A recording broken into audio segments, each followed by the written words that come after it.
Power Platform. The Microsoft Power Platform, it consists of 5 products: Power BI, Power Pages, Power Apps, Power Automate, and Microsoft Copilot Studio, which was earlier virtual agents. It also includes AI Builder add-in. So we are going to discuss mostly the feature from Power App here. There are hundred of features available. Okay, so maybe right now the one which is already available, that one I'm going to show you. So the first one is Canvas App Co-authoring. So if you have worked with the Power Apps, we have two apps: Model Driven App and Canvas App. So Canvas app development has traditionally been restricted to just a single user.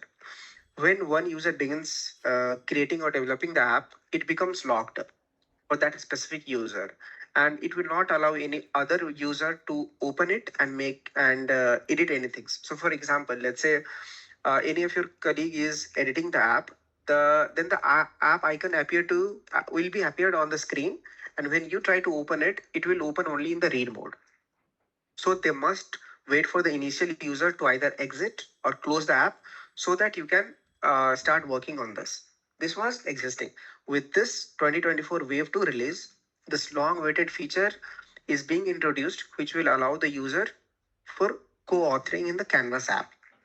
So now the multiple users can edit the app at the same time, even on different screens, components, and this feature is currently in preview mode.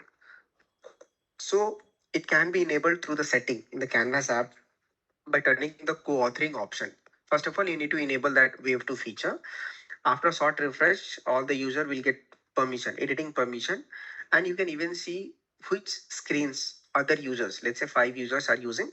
So you'll be able to see, it will allow you to see the entire development team where they are working on any large or big project.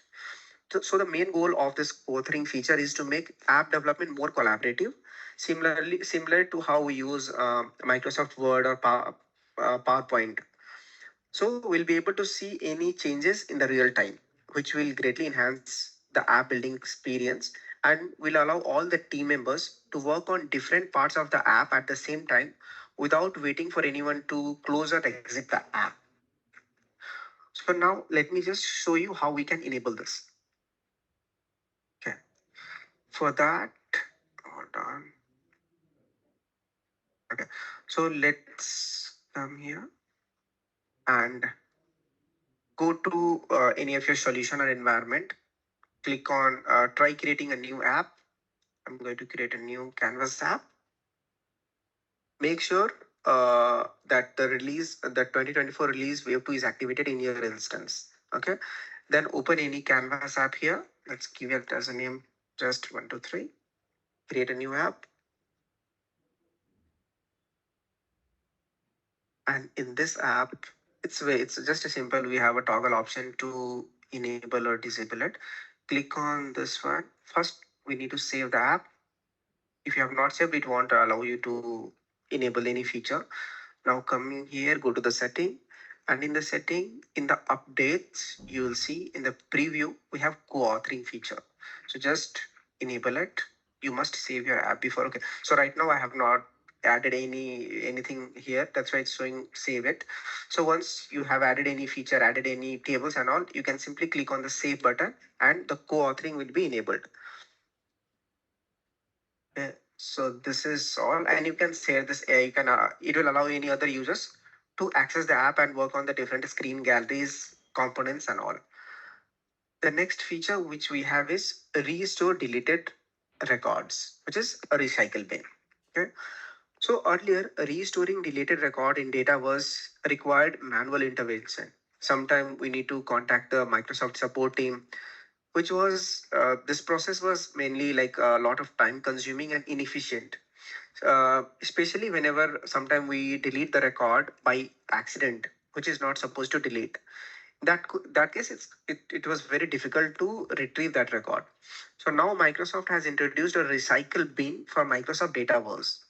The new recycle bin feature will allow you to easily restore deleted records and saving the effort of current recovery process in case of any accidental deletion. We also get an option to specify the date, like specify the days for how many days you want this feature to be enabled.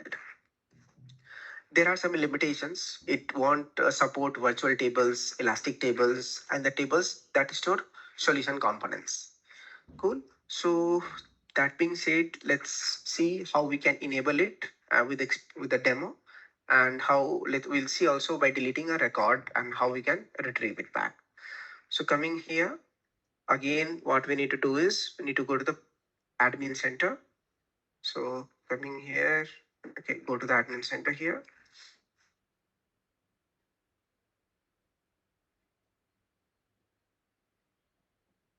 In the admin center, we select the environment.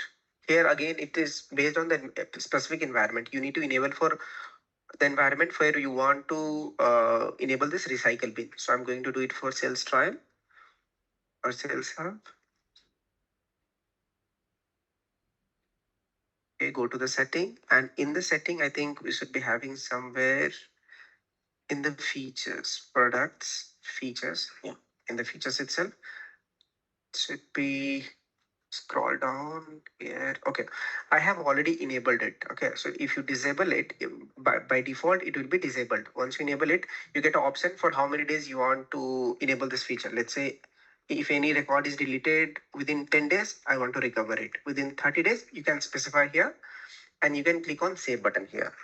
Once this is done, let's come here and delete some records to check. Okay, let's come here. Let's go to accounts, continue anyway. Okay, let me create a new account, give it a name as VRT.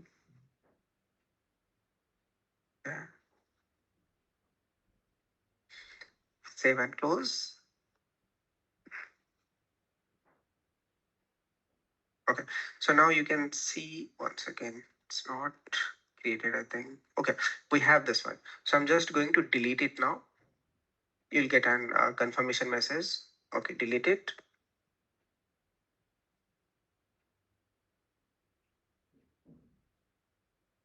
So once this is deleted, now we are going to restore the deleted record. This is gone from here.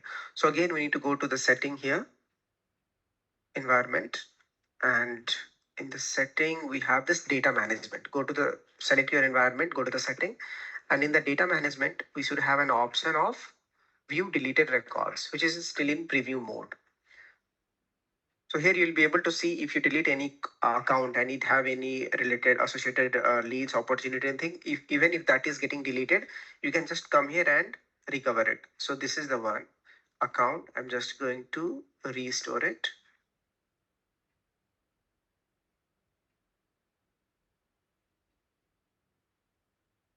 Okay, now let's come to here and refresh this. Let's see if it's restored or not.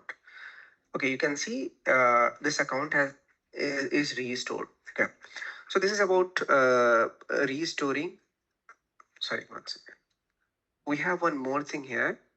I think sometimes the deleted records might not appear when the recycle bin feature is turned on. So we need to verify that enable recycle bin for organization system job is turned on.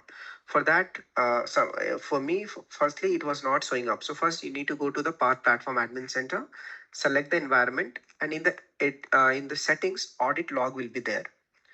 Okay, this here, if you come here, we have the audit log option. So here again, you can check if it is enabled or not. In case if you're not able to restore the deleted items. So come here, we have system jobs. Okay, so in the system jobs, we'll be able to see that one. If the status reason, we'll get an option of status reason, which should be succeeded. If it is succeeded, it is working fine. If not, then you need to contact the Microsoft support team.